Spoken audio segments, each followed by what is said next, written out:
For those that may be sort of at the edges of the water right now, it could potentially put you entirely underwater within the next few hours. We're dealing with a flooding event that looks to be the worst in 500 years. So we've sent the FEMA and the Army Corps of Engineers out. Today marks 5 years since the catastrophic flooding seen across Midland, Gladwin, and Saginaw counties. Thousands of people had to evacuate after the failure of the Edenville and Sanford dams.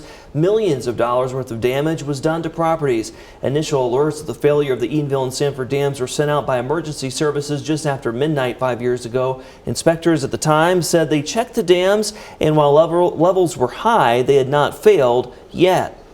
Yeah, it wouldn't be until later in the day when runoff rainwater 4 to 6 inches would collect to make matters even worse, leading to the actual failures of the dams. Even with such destruction, though, from the water pouring in from Sanford, Wixom, Smallwood, and Secord lakes, there were no reported deaths related to the disaster.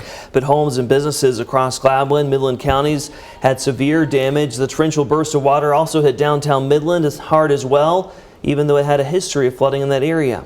It was only 3 years prior that the downtown area saw damaging floodwaters, but this time the city and state didn't immediately know exactly what to expect as the lake's upstream drained.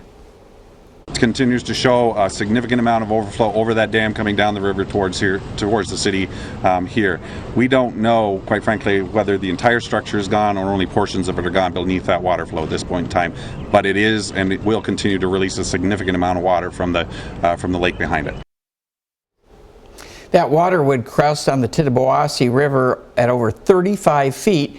Governor Gretchen Whitmer declared a state of emergency that evening and directed state regulators to open an investigation into Boise Hydro, the dam's private owner. More than 10,000 people had to leave their homes. Those who had to evacuate said that they had experienced high water levels and flooding before, but after the dam failures, many said it was unlike anything they had seen before. I was here in the flood of 86, 87, was here a couple years ago with the flood. This is a bit worse. I've never seen a current that fast on the Tib or the Saginaw River. It's concerning. The water is approaching their yard, and on the other side of the yard is a gully which is now flooded going into their house. Within days of this disaster, 3 class action lawsuits were filed alleging negligence by both Boise Hydro and Michigan's Department of Environment, Great Lakes and Energy. In September of 2024, the Michigan Court of Appeals allowed those actions to proceed, citing a 2020 precedent stemming from the Flint water crisis. Lawsuits are still being processed related to the repair of the dams and the restoration of the lakes. For a look back at ABC 12's history of the Mid-Michigan flooding disaster and all of our past coverage, just go to our website, abc12.com, or you can download our ABC 12 mobile app. We will have continuing coverage throughout the day.